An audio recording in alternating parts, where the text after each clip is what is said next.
اب کچھ دن پہلے حضور ایک غیر مدی ملا کی ٹیپ تقریر کی ٹیپ سنی میں نے. بڑی ہمت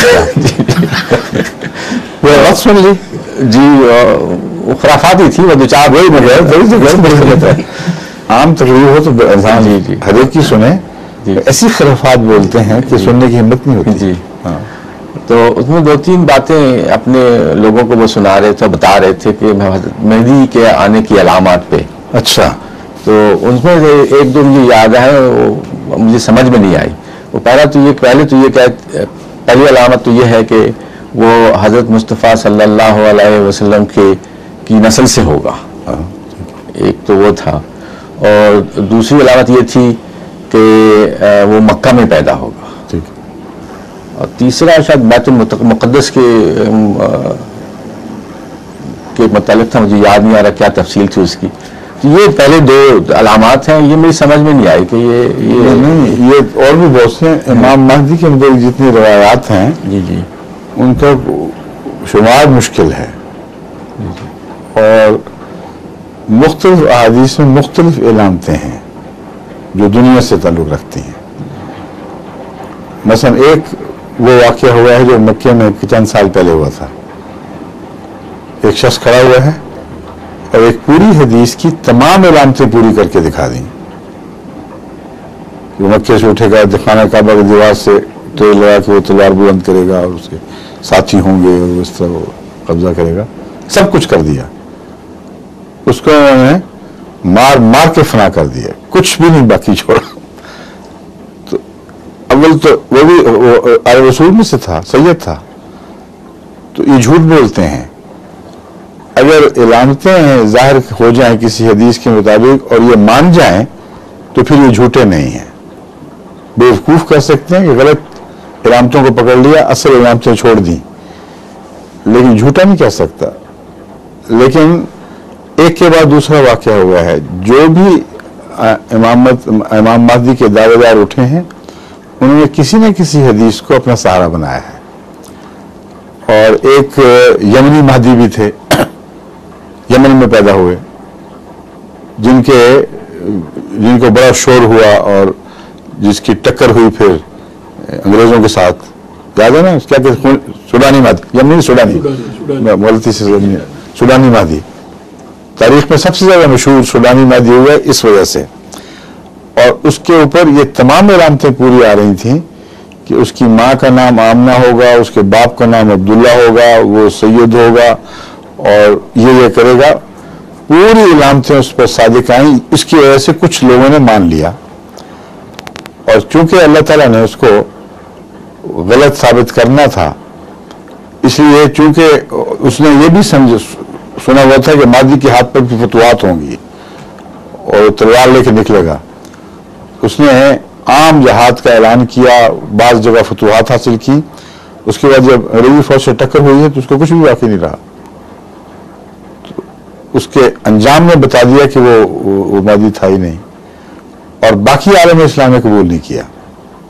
صرف سوڈان میں جس جگہ اس کا رسوخ تھا اس کے ارد گرد کچھ لوگوں نے قبول کیا, اور بعض ایسے ہیں جو افریقہ کے بعض حصوں میں ہیں جنہوں نے قبول کیا. یہاں سے لوگ, یہاں سوڈان افریقہ ہی کا حصہ ہے, اس طرف سے لوگ گئے ہوں گے تو وہ مان گئے ہوں گے.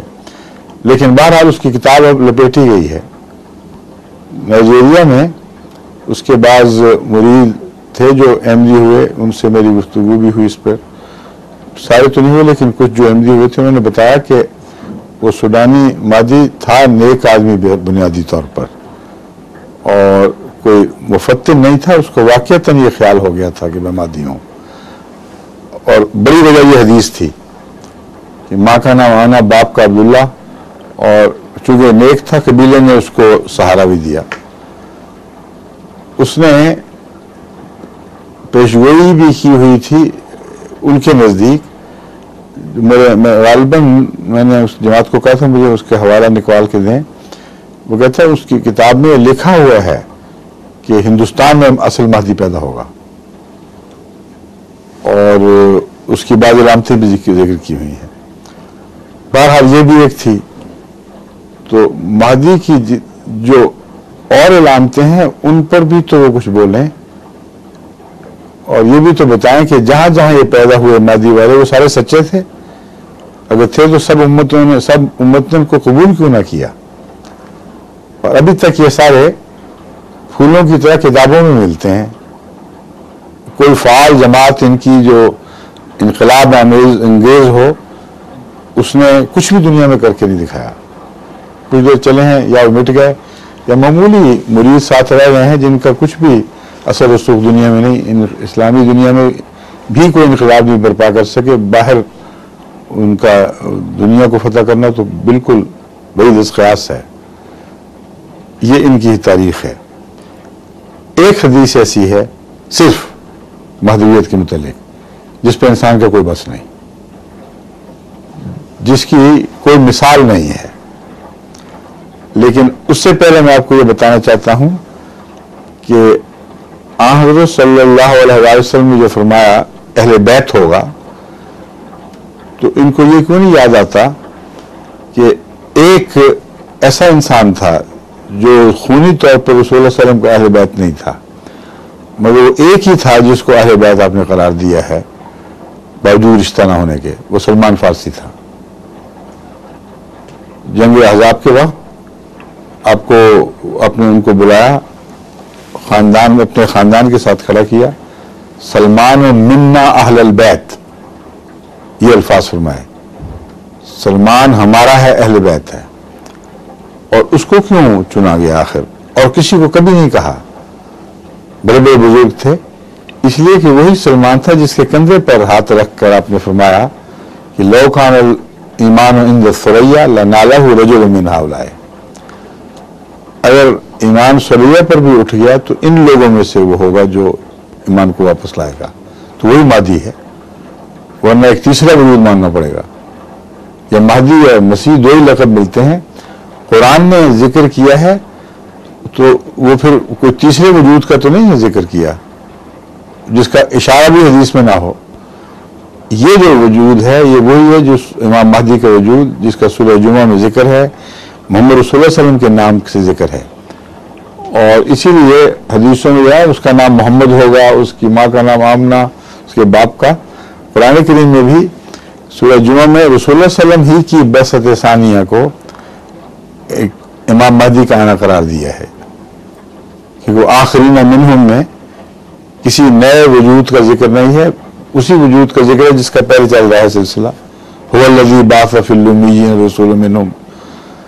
تو اس طرح قرآن میں اگر کسی مسلح کی خبر ہے تو وہ یہی ہے قطعی طور پر، جس میں دو ٹوک خبر ہے. اور قرآن میں اگر کسی ایسے قطعی مسلح کی خبر ہے جس پر رسول اللہ صلی اللہ علیہ وسلم نے صاد کر دیا کہ ہاں یہی مراد ہے، تو یہی آیت کریمہ ہے. اور حدیث بخاری کی اس کی تائید میں کھڑی ہے. اور وہ حدیث کہتی ہے کہ اس وقت مسلح پیدا ہوگا جب ایمان آسمان پر اٹھ جائے گا، مسلمانوں کا حال بگڑ چکا ہوگا. اور اس کا آنا رسول اللہ صلی اللہ علیہ وسلم کا اپنا آنا تھا، مگر تشریف فرما دی خود ہی کہ میں نہیں، ان میں سے کوئی ہوگا. اور جن میں سے ہوگا وہ نہ صرف یہ کہ خونی طور پہ اہل بیت نہیں بلکہ عرب بھی نہیں تھے، غیر عرب. اور یہ بھی آیت کریمہ کی تشریح ہے جو رسول اللہ علیہ وسلم فرما رہے ہیں، کیونکہ اس کے معنی بعد فرماتا ہے ذالک فضل اللہ یؤتیہ من یشاء واللہ ذو الفضل العظیم. کہ یہ جو ہم کہہ رہے ہیں بعثت ثانیہ، یہ فضل ایسا ہوگا جس کو بھی اللہ چاہے گا دے گا. اگر رسول اللہ علیہ وسلم کا اپنا آنا دوبارہ مراد ہوتا تو اس آیت کا کیا محل ہے؟ سمجھے نا آپ؟ وہ فضل تو مل چکا تھا رسول اللہ علیہ وسلم کو، اس میں کسی اور کا اشتباہ نہیں تھا. تو یہ آیت کریمہ ایسی حیرت انگیز تفصیل کے ساتھ حضرت صلی اللہ علیہ وسلم نے حل فرما دی کہ کوئی گوشہ اس کا خالی نہیں چھوڑا. اس ایسا شخص جس کی اتنی قطعی خبر ہو، اس کو احادیث اگر ایسا مشتبہ کر دے نعوذ باللہ من ذالک کہ آج ایک کھڑا ہوتا ہے وہ اپنے حق میں ایک حدیث پیش کر دیتا ہے، کل دوسرا کھڑا ہوتا ہے وہ اپنے حق میں ایک حدیث پیش کر دیتا ہے. تو کیا کوئی ایسی حدیث نہیں ہے پھر کہ جو اس آیت کی شان کے مطابق قطعیت کے ساتھ اس کا حل کرے، اس کا فیصلہ کرے؟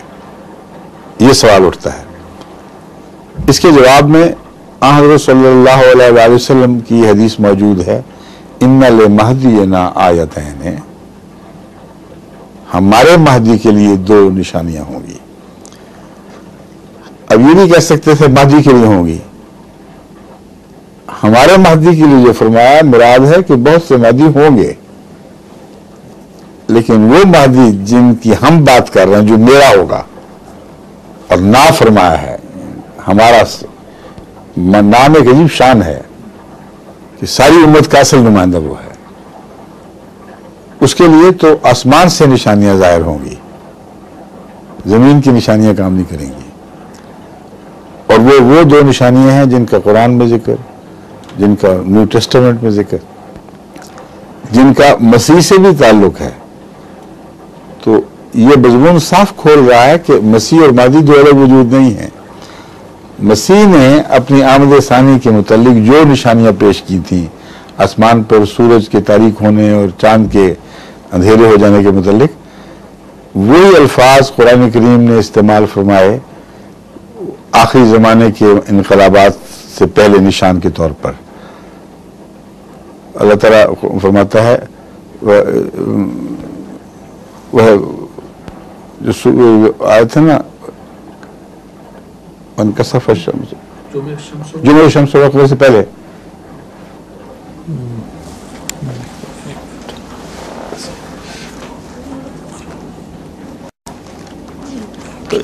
یاد سے مجھے بھی اتری ہے ذہن سے، یہ ابھی نکال دیتے ہیں. قرآن کریم فرماتا ہے کہ جب سورج تاریک ہو جائے گا اور وہ جمعہ الشمس والقمر، جی نہیں میں دیکھتا ہوں، ابھی حدیث اصل آیت پڑھ کے سناتے ہیں آپ کو. شمس اور قمر، پہلے ایک کو کہا کہ وہ گرہن لگ جائے گا، دوسرے کے مطابق فرمایا وہ بھی اس کے ساتھ جمع ہو جائے گا. اب صاف ظاہر ہے کہ اس کو بھی گرہن لگے گا، اور جمع ہونے کا مطلب یہ ہے کہ وہ ایک مہینے کسی ایک خاص مدت میں اکٹھے ہوں گے. بس یہ حدیث بھی مبنی بر قرآن ہے، اس حدیث کی طرح جو بخاری کی حدیث تھی. اس لیے یہ بحث اب اس پہ نہیں اٹھ سکتی کہ اس کے راوی کمزور ہیں کہ طاقتور ہیں. بات قطعی ہے، پیشگوئی ایک ایسی عظیم الشان ہے کہ جھوٹا بنا ہی نہیں سکتا، اور قرآنی آیت کے مطابق ہے، بالکل اس کی تطبیق کر رہے ہے اس کے اوپر. تو جس کو قرآنی تطبیق حاصل ہو، جس کا مزاج ایسا ہو کہ جو مزاج آسمانی ہے، اور نوعیت ایسی ہو کہ باریک حد تک وہ مطابقت رکھتی ہو. جمعہ الشمس والقمر میں جو اشارے ہیں وہ بہت ہی حیرت انگیز ہیں. ایک تو یہ کہ ان کا اکٹھا کسی صورت میں ہونا، رسول اللہ صلی اللہ علیہ وسلم. جی بالکل، یہ سورہ القیامہ کی ابتدائی آیات میں سے ہے. اعوذ باللہ من الشیطان الرجیم. یسأل ایان یوم القیامہ فاذا برق البصر وخسف القمر وجمع الشمس والقمر. خسف القمر ہے، سورج نہیں تھا، خسف القمر. جی. چاند نے پہلے گرہن لگنا تھا، یہ بھی ایک حکمت کی بات ہے. جی. اور کیونکہ چاند کی گرہن کی راتیں پہلے آتی ہیں، سورج نے بعد میں لگنا تھا، اس لیے قرآن کریم نے بھی پہلے شمس، حالانکہ بڑی چیز ہے، وہ نہیں فرمایا، بلکہ خسف القمر ہو، قمر کو گرہن لگے گا. اور وہ حضرت مسیح نے جو کہا تھا تاریک ہو جائے، روشنی دینا چھوڑ دے گا، اس کا مطلب بتا دیا. اور اس کے ساتھ سورج کو سے بھی یہی واقعہ ہوگا، اور دونوں اکٹھے ہو جائیں گے.